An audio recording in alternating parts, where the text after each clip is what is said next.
আপনি মানুষটা যেমন অদ্ভুত, আপনার প্রতিষ্ঠানটাও তেমনই অদ্ভুত। প্রথমে আমিও হেসেছিলাম, কিন্তু এখন আমি মুগ্ধ। আমার যদি ডিভোর্স হয়েও যায়, আমার আর কোনো আফসোস থাকবে না, কারণ আপনি আছেন। আপনি আপনার হাজবেন্ডের কাছে কি লেখেন? এটা ভালো হবে। শোনেন, আপনি গিয়ে আন্তরিকভাবে তার সরিটা বলেন।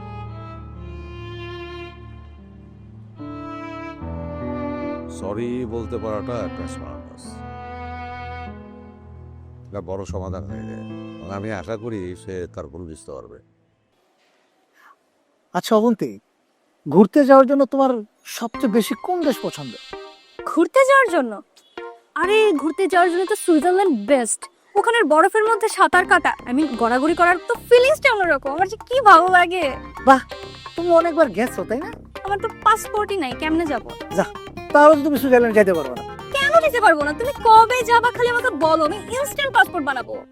ঠিক আছে, আপাতত যেহেতু তোমার পাসপোর্ট নাই, তাহলে আমরা কক্সবাজার যাই। চাহ দুষ্টু। বিয়ের পর যাবো সুইজারল্যান্ড হানিমুনে। কি বলো, মজা হবে?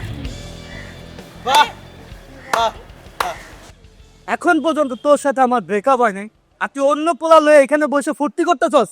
আমার কাছ থেকে যত টাকা পয়সা দিছস এখন এই মুহূর্তে দিব। এই, আপনারা কারা বিরক্ত করতেছেন কেন? যান বাইরন। আমি করে বাড়িতে করতেছস, আমি ওর বয়ফ্রেন্ড। তুই আমার গার্লফ্রেন্ডের লগে এখানে বসে ফুর্তি করতেছস, তোর ফুর্তি আমি এখনই বার করবি। অবন্তী, এসব কি বলতেছে? তোরা এখন অবন্তি বলবে না, এখন তোরা আমি বলবো। ওই তোর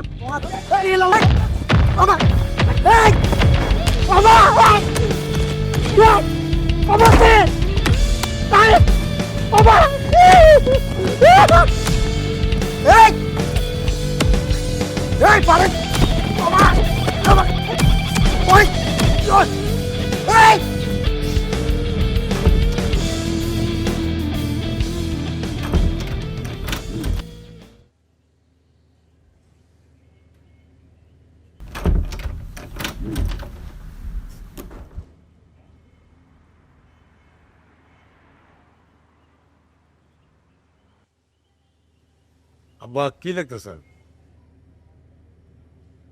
এই ছবি তুমি লাগাইছো এখানে? আমি লাগাইছি জল রং। আমি বাড়িতে পশু পাখির ছবি লাগানো পছন্দ করি না। ও হ্যাঁ, এটা তো আব্বা আমি ভুলে গেছিলাম। না আব্বা, আপনি তো অনেক বিষয় লয়াল, কিন্তু আচ্ছা আব্বা, এই বাসাটা তো হারামের বসে বানাইছেন তাই না? কি বললা? আমি হারামখোর? সংক্ষেপে বোঝার জন্য ধন্যবাদ আব্বা। Sumit, hi Sumit, Sumit, hi Sumit. কি হয়েছে? আব্বা বুড়া মানুষ কখন মরে যায় ঠিক নাই, তার আগে জিগাও। দেখলি দেখলি তার কথার সিঁড়ি দেখলি? আমি জিজ্ঞাসা করছি এই পশু পাখির ছবি দেয়ালে কে টাঙ্গাইছে, সেটা জিজ্ঞাসা করাতে আমারে বলে কি আমি নাকি হারাম পয়সা দিয়ে এই বাড়ি বানাইছি, আমারে বলে হারাম খোর। হারামের টাকায় বানানো বাড়িতে ও কেন থাকতেছে? এই জন্যই তোমারে রাখছি। আমরা হারাম বাসায় থাকবো না, আমরা হালাল বাসায় যাব। তোমার হাজবেন্ড এখন আর বেকার দুলাভাই না, সে একটা কোম্পানির এমডি, একটা সেবামূলক প্রতিষ্ঠানের এমডি। সে ব্যাগ গুছাও, হালাল বাসায় যাবো তাড়াতাড়ি। তা ব্যবসাটা কি? সুন্দরী নারীর। সুন্দরী নারীর কি বললা তুমি? এরকম একটা কথা তুমি বলতে পারলা? তুমি রিকশায় মেয়েদের নিয়ে ফষ্টি নষ্টি করতে পারবা, ওদের নিয়ে রেস্টুরেন্টে যাইতে পারবা, অফিসে বসে একান্ত সময় কাটাইতে পারবা, আর আমি তোমার কিচ্ছু বলতে পারবো না। তুমি আসলে খবরদার আমার ধরবা না। তোমার মতো বেইমানের আমার প্রয়োজন নাই। তুমি যখন বেকার ছিলা তখন আমি তোমার বিয়ে করছি। পাড়া প্রতিবেশী, আত্মীয় স্বজন, বন্ধু বান্ধব সবাই আমাদের নানান কথা শোনাইছে, সেই কথা আমি তোমারে শোনাই নাই, কারণ কথাগুলো শুনলে তুমি কষ্ট পাবা। এই দিলে তার প্রতিদান। বুঝতে পারতো না, এটা আমার ব্যবসা। শুনি দালাল দালাল হইছো। তোর মতো বেইমানের আমার প্রয়োজন নাই। বের হ, এখন তুই আমার বাসা থেকে বের হবি। বড় বুঝালা। আব্বা কি বুঝাইবো? আমি নিজ চোখে দেখে আসছি মেয়েদের সাথে ছিলা তুমি। তোর মতো ছোট লোকের এই বাড়িতে কোনো জায়গা নাই। বের হ। তুই একটা লজ্জা, তোর ডিভোর্স দিব। তুই এখন বের হ।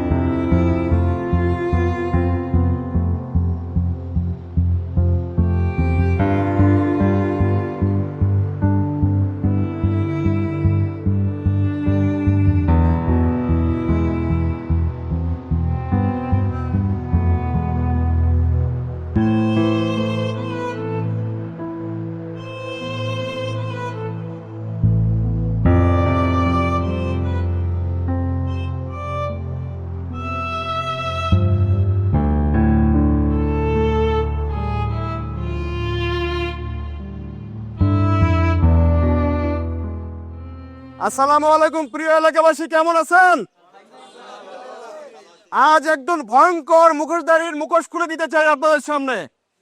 এই যে অফিসটা দেখতেছেন পিছনে, এটা একটা মেয়ে ধরা অফিস।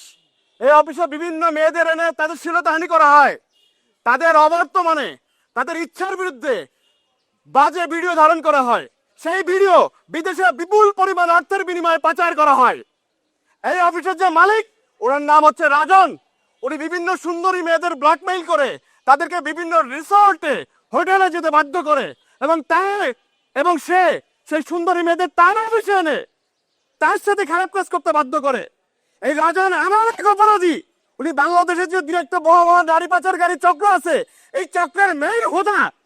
এখন আপনারাই বলেন, এই কুখ্যাত রাজনের আপনারা কি বিচার চান কিনা?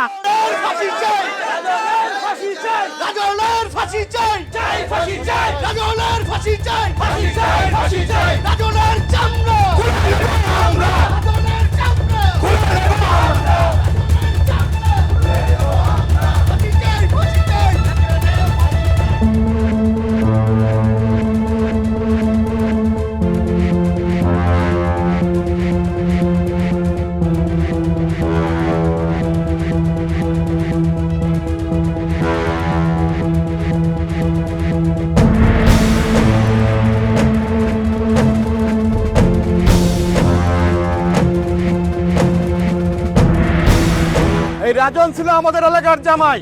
সে অনেক ভালো ছিল, ভদ্র ছিল, নামডা ছিল, সভ্য ছিল। তার যে কোনো বিপদে আমরা আগে যেতাম।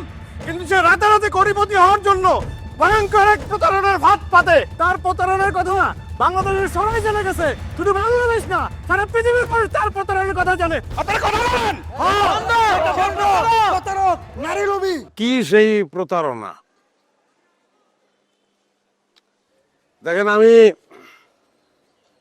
বেকার ছিলাম, কিন্তু অসৎ ছিলাম না। এখনো আমি অসৎ না। এই এলাকায় সবাই আমার চিনে। আমি মানুষের উপকার করার চেষ্টাই করছি। আমার দ্বারা কেউ ক্ষতিগ্রস্ত হয়েছে এরকম আমার মনে হয় না, এবং একটা উদাহরণ আমার ধারণা কেউ খুঁজে বের করতে পারবে না। আমার দ্বারা কেউ ক্ষতিগ্রস্ত আসলে হয় নাই। একজন স্বামীকে তার স্ত্রীর থেকে ভালো কেউ চেনে না। আমি সবার কথাই শুনেছি। আমি বিশ্বাস রেখে বলছি, আমার স্বামী কোনো প্রতারক বা ভণ্ড নয়। আপনারা ওনাকে ভুল বুঝবেন না। আমি একজন ডিবি সিভিল অফিসার। আমিও রাজন ভাইকে পার্সোনালি চিনি।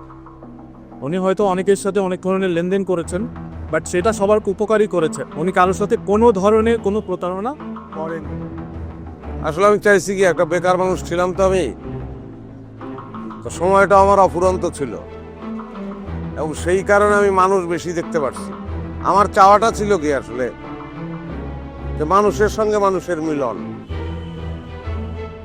এই যে ঈর্ষার কারণে, হিংসার কারণে একজন মানুষ আর একজন মানুষের কাছ থেকে দূরে চলে যায়, প্রিয় মানুষের কাছ থেকে দূরে চলে যায়, এই প্রিয় মানুষের সঙ্গে প্রিয় মানুষের সম্পর্কটারে আমি আবার জোড়া লাগাইতে চাইছি। এই সম্পর্কটারে আমি আবার উজ্জীবিত করতে চাইছি। এবং আজকে এখানে আপনারা সবাই আসছেন, তার পিছনেও রাগ আছে, ক্রোধ আছে। আমি আসলে যেটা চেষ্টা করতেছিলাম, মন্টু ভাই, হয়তো কারণটা খুব তুচ্ছ, কিন্তু তারপরেও আমার উপর আপনার রাগ আছে। আমি আপনার সামনে এসে দাঁড়াইছি, আপনি যা খুশি তা করতে পারেন, কিন্তু আমি আন্তরিকভাবে চাই যে আপনার ক্রোধটা, আপনার রাগটা নেমে যাক। আপনি চাইলে আমার হিট করতে পারেন।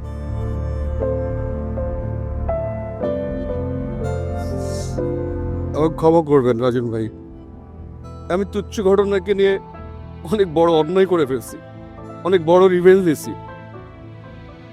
আমি এখানে সবাইকে জানাইতে চাই, রাজন সাহেব অত্যন্ত ভালো মানুষ, নম্র মানুষ, ভদ্র মানুষ। ওনার আসলে কোনো দোষ নাই। ওই ছোট্ট একটা ঘটনাকে অনেক বড় ঘটনা মনে করে তার উপরে অনেক অন্যায় করছি।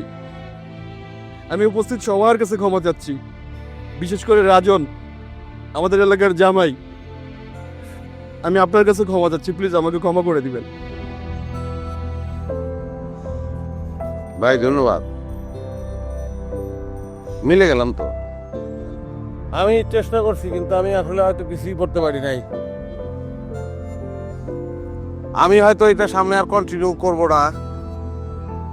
সবাই ভালো থাকবেন, আসি। তুমি ব্যর্থ হও নাই তো, আমি আছি তো তোমার সাথে। হ্যাঁ, রাজন ভাই, আপনার ডিবি অফিসার আপনার সাথে আছে, কেন বন্ধ করবেন? জামাই, আপনি আগে যান, আমরা সবাই আছি আপনার সাথে। Thank you, thank you. জামাই আমাদের এলাকার জামাই, হ্যাঁ? আর কোনো কথা হবে না, মিলেমিশে আগে যাবো ইনশাল্লাহ, জামাইকে সামনে দিয়ে।